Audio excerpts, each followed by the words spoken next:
Do you know that strange feeling? When your salary hits your account, for a moment, it feels like everything is under control. This time, things will be different. But a few days later, you open your banking app again, and your chest drops a little. The money is already going down. And those same questions come back. Should I buy this? Or wait a few more days? Where did all the money go so fast? It's strange, right? Because your income isn't bad. On paper, everything looks fine. Good job, good salary. So why does it feel like you're not moving forward? Here's what most people don't realize. There are two people, just like you. Same income. One is quietly building wealth. The other, still stuck in the same place. Same income, different life. And the difference? It's not how much they earn. It's what they do after they get paid. By the end of this video, you'll know which one you are. Let's keep it simple. Imagine two friends, Jake and Ryan. Same age, same job, same salary. Let's say $100,000 a year. They get paid on the same day, same amount, same opportunities. Everything is identical. But 6 months later, their lives look completely different. Jake is still struggling. Every month, the same thought. How am I going to survive till the end? His account gets a good salary. Everything should be fine. But still, at the end of every month, same stress, same uncertainty. And slowly, he doesn't even realize he's falling behind. Ryan? He earns the same amount, same job, same income. But there's a strange calm in his life. His numbers make sense. His spending is balanced. And at the end of the month, something is left. Even if it's small, he's moving forward, slowly, towards wealth. Same income, same opportunity, two completely different lives. The question is, why? On payday, they both feel the same thing, relief. This month will be better. Jake thinks, I'll enjoy a little this month. He orders food, goes to expensive restaurants, hangs out with friends, buys things he's been wanting, does random online shopping, subscriptions renew that he doesn't even notice. To him, everything feels normal. Everything feels justified. Because he works hard. He deserves it. Ryan? He's happy too. He spends too. But there's a small difference. Very small. Almost invisible. Before spending, Ryan pauses. He thinks. Then decides how much goes to food, how much for eating out, which subscriptions actually matter, what can be cut, what his priorities are, where his limits are. Then he spends. Jake spends, then thinks. Ryan thinks, then spends. Jake's money slowly disappears. Ryan's money stays controlled. This tiny difference is where the gap begins. Jake thinks, I'm not buying anything big. But his money goes to food delivery, subscriptions, random online shopping, impulse spending. Each expense feels small. Each one feels harmless. But together, they leak, like water. If a bucket has tiny holes, it doesn't empty instantly. It drains slowly. Jake doesn't even realize where his money is going.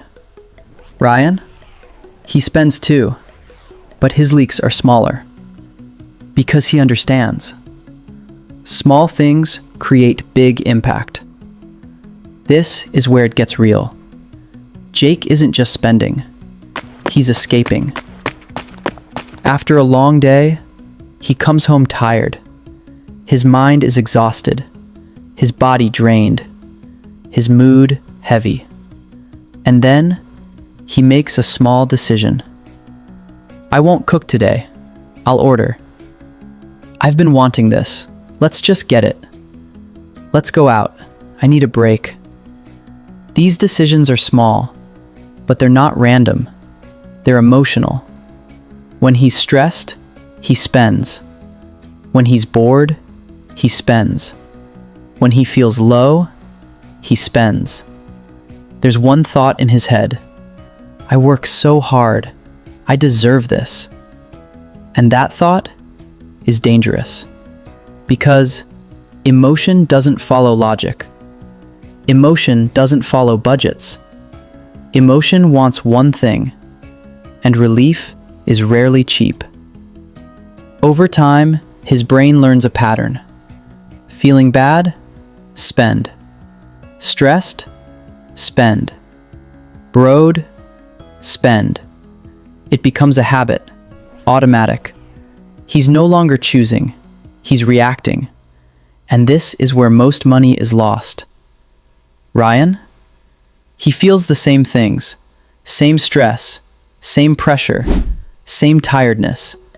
But he doesn't react immediately.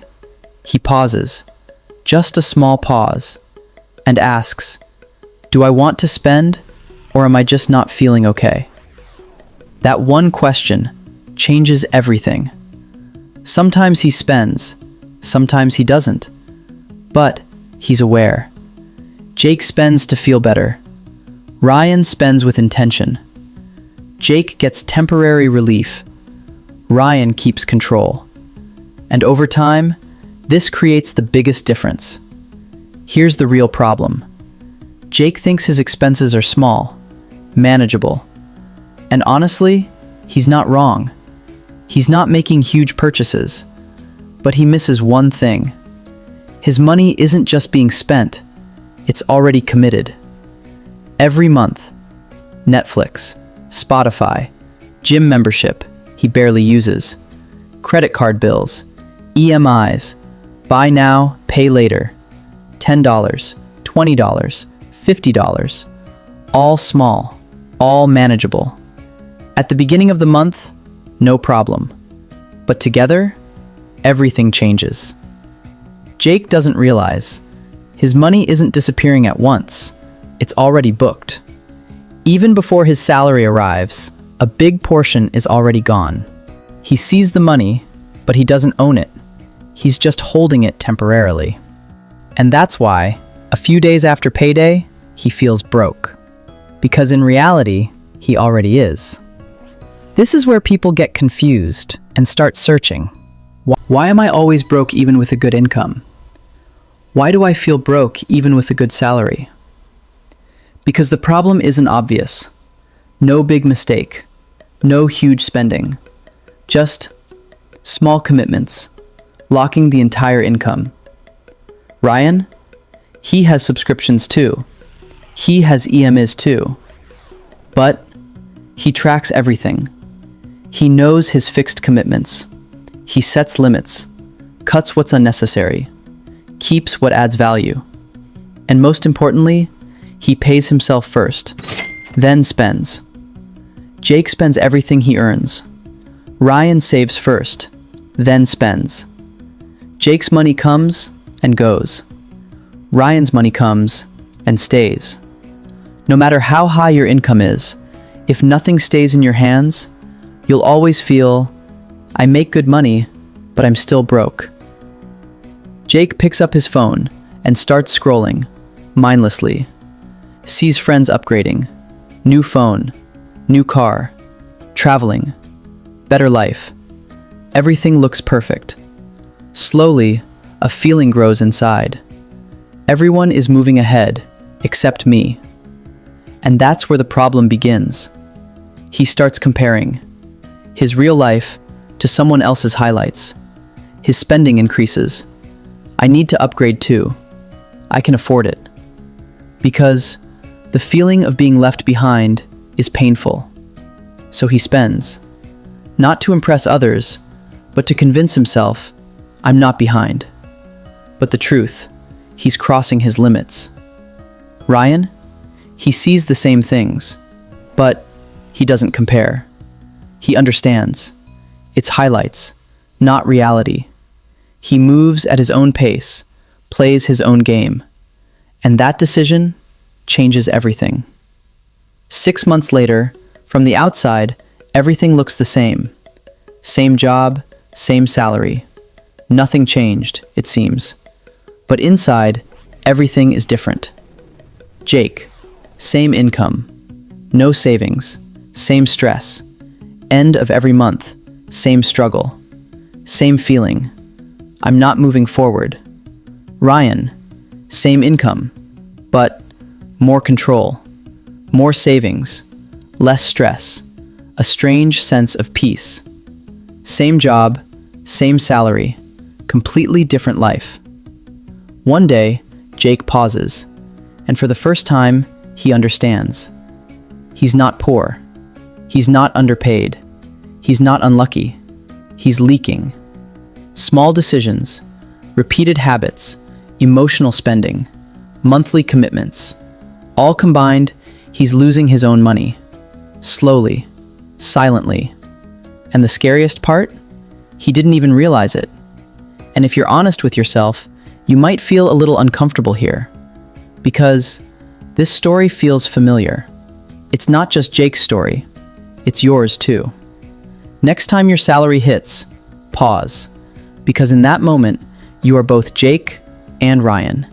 And your next few decisions will decide your future. If you want your money to stay under your control, for real, simple money insights like this, stay with Cashnicks.